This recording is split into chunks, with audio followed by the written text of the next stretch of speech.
Afternoon, students. My name is Mr. Monroe, and we're going to be looking at the characteristics of what we call living things. And as we start talking about those characteristics, I want you all to realize something. I'm going to use this globe, which is a replica of our planet Earth. And if we were all out in space today looking back at this planet that we live on, it would look much like this replica that I'm holding in my hand. And we know that the colors that are on this globe represent very special places where certain conditions exist that supports life on our planet. In fact, out of all the planets in our solar system, the planet Earth has perfect conditions for life. It's just the right distance from the sun, and we have lots of water, and that is very important to life.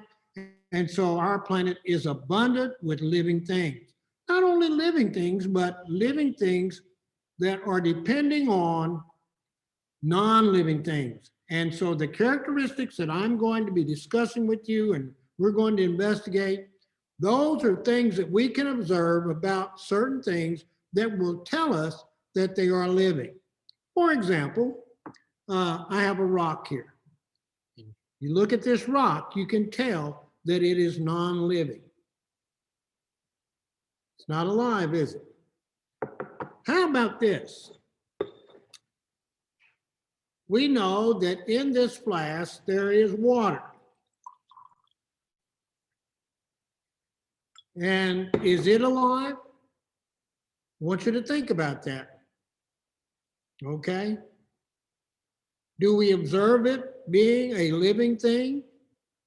We're going to go over those characteristics that make or gives us the idea that something is alive and that it is living. You know, students, two main things that we really tend to want to observe or want something to show us that will help us determine whether something is living. And that's whether the object is moving. Well, we saw the water moving a little bit, didn't we? We also saw the rock being very still. And that kind of indicated that maybe they weren't living because there weren't other characteristics there. But listen, also living things that we observe, we like to see them grow. So that's another characteristic that sometimes we will use to determine whether something is living. But let me share this with you. As far as movement, we see cars moving up and down the street. Does that mean that that car is alive and that it's a living thing? No. How about a fire? When a fire gets started, maybe in a fireplace, or somebody's burning trash or something, the more it burns, the more it grows, the bigger it gets. Does it mean that that fire is alive? Most likely not. When we talk about characteristics of living things, there are quite a few. First of all, we have living things all around us, especially on our planet.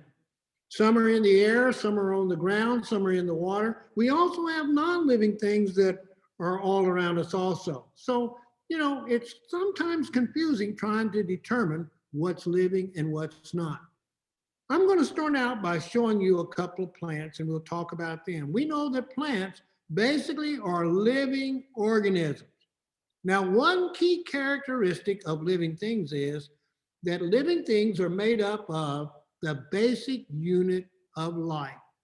And that basic unit, we call it a cell. Now, some living things don't have very many cells to make them up. Some only have one. They're single cell organisms that are considered to be living. Let me get this plant out. This is a multicell, meaning that it has lots of cells, and these cells make up different types of tissue that make up different organs that become part of systems that help that living thing go through what we call life processes. Now, this is a corn plant. Now, this is a survivor. Now, it survived the extreme cold temperatures that we had not too long ago. I had it in a little greenhouse. I'm surprised that it survived. It is considered to be alive. It fits a lot of the characteristics that we use to describe living things. First of all, of course, we don't see any movement, do we? So sometimes those characteristics are not evident in what we're trying to decide whether it's living or non-living, right? Well, the other thing is respiration, the ability to get energy from food. Now, we know that this plant is just not going to come up out of the soil and be trying to run down and chase some food to eat, right? Doesn't have a mouth. And so this plant is going to stand in one place, is going to take in sunlight from the sun. It's going to take a little water from precipitation or rain like we got last night. And then it's going to take something out of the air called carbon dioxide, and it's going to go through the process of making its own food so that it can turn that food into energy to help it grow and to help it go through life processes, okay? So indeed, this plant is alive. Now, one of the other characteristics that this plant has, it has sensitivity. If it didn't have sensitivity, then we would not see these burn or these black spots on the plant, simply because it was exposed to a change in its surroundings in the form of freezing cold temperatures, which almost caused this plant to die. Now, living organisms, there's a science word we use to describe them. We call them biotic.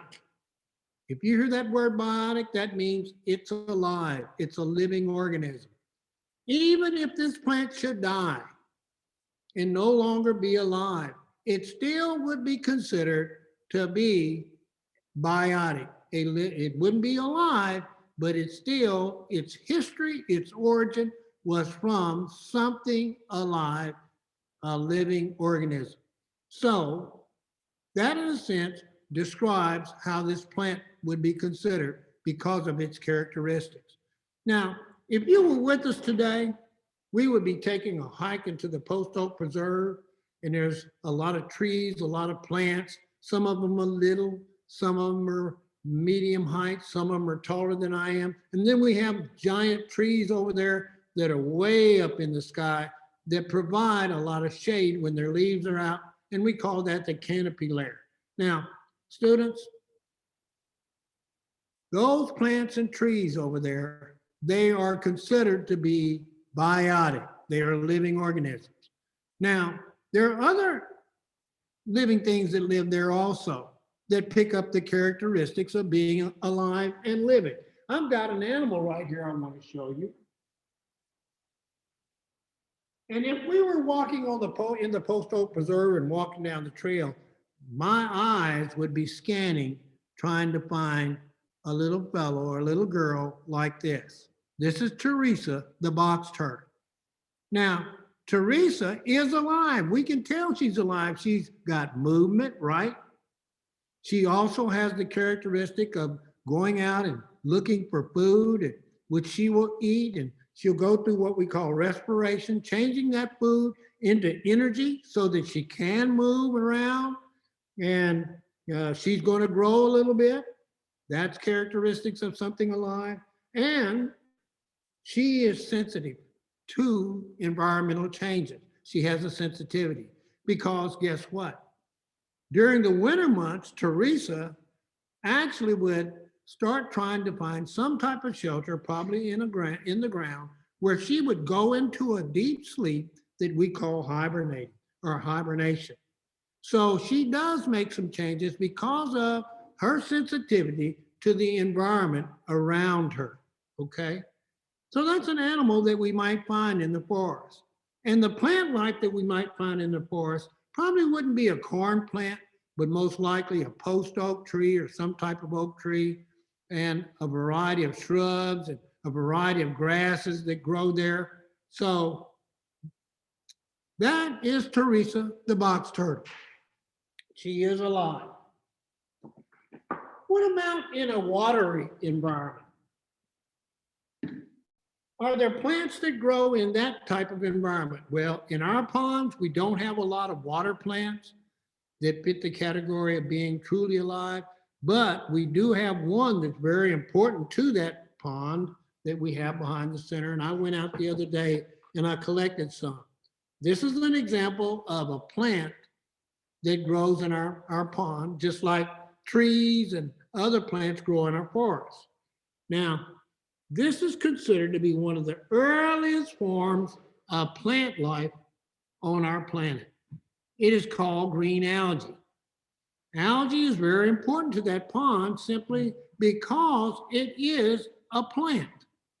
It's green in color, so it goes through the same processes of making its own food that the corn plant does through a process called photosynthesis. So it is a living organism. It also will go through reproduction. Okay, that's another key. Just like the turtle that I showed you, she will lay eggs to reproduce. The corn plant eventually would grow seeds so that those seeds would make new plants.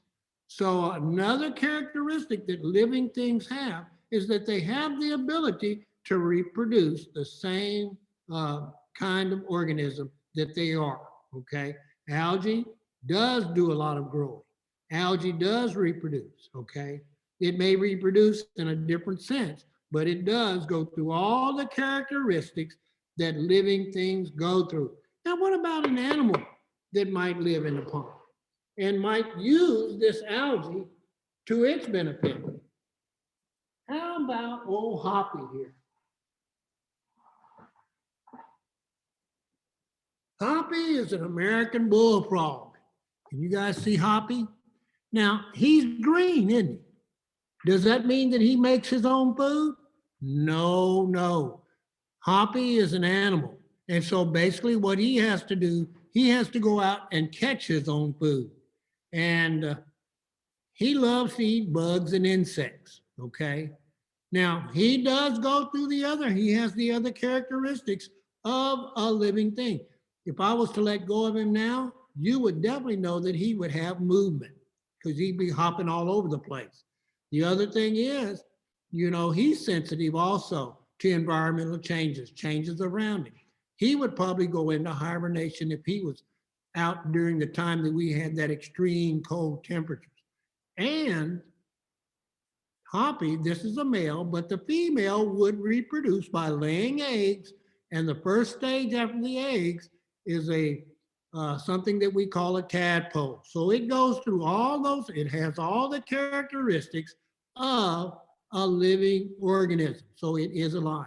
Now, if Hoppy should die, would he still be biotic or a living thing? He wouldn't be alive, but he still would be considered to be biotic because his history came from being alive, a living thing.